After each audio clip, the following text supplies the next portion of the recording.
kunagi ammu aega tagasi elas ühes tumesinises tiigis palju erinevaid ilusaid kalu. Kalad olid koos väga rõõmsad.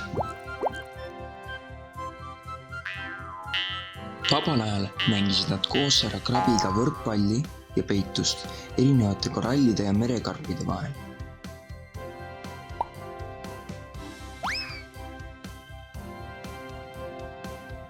Kõikide nende kalade hulgas oli 3 head sõpra, Catherine, Elisa ja Daniel. Nendel oli tihti lõbu laialt. Nad hüppasid tiigivees, ujusid ja mängisid igasuguseid toredaid mänge. Ühel päeval nägid 3 väikest kala mõningaid kalapüüdjaid, kes olid tiigivett uudistama tulnud, et näha, kas tiigis leidub kalu. Kui nad nägid, et tiik oli kalu täis, läksid nad väga älevusse ja tahtsid kõik kalad kinni püüda. Üks kalameestest ütles, vaadake, kui palju kalu siin on. Ja vaadake, kui suured nad on. Teised kalamehed ütlesid, et nad pole kunagi seda tiiki enne näinud ja et nad peavad siia tagasi tulema, et kõik kalad järgmisel hommikul kinni püüda. Tervet enda jutujamist kuulsid pealt 3 väikest kala. Mehed nõustusid ja läksid oma teed.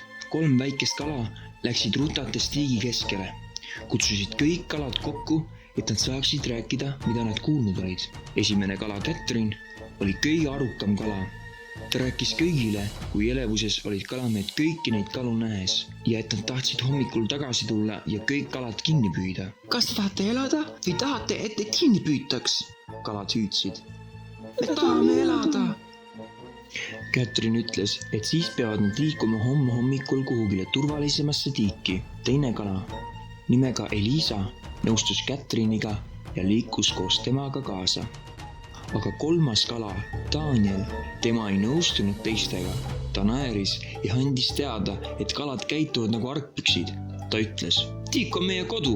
Miks me peaksime siit lahkuma? Daniel ütles kõigile, et paanitsemiseks pole põhjust ja et kalamehed isegi ei pruugi tagasi tulla.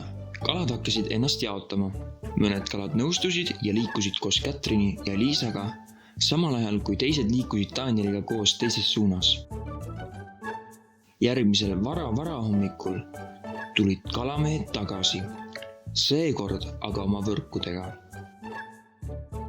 Nad viskasid need vette, enne kui keegi oli jõudnud tiigist põgeneda.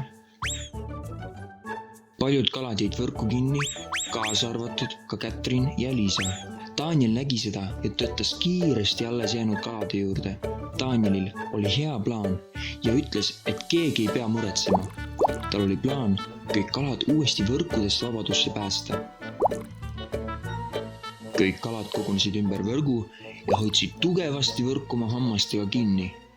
Nad hakkasid tõmbama võrku lahti kogu oma jõuga, kuniks võrgud läksid katki ja kalamehed lendasid upperkuuti.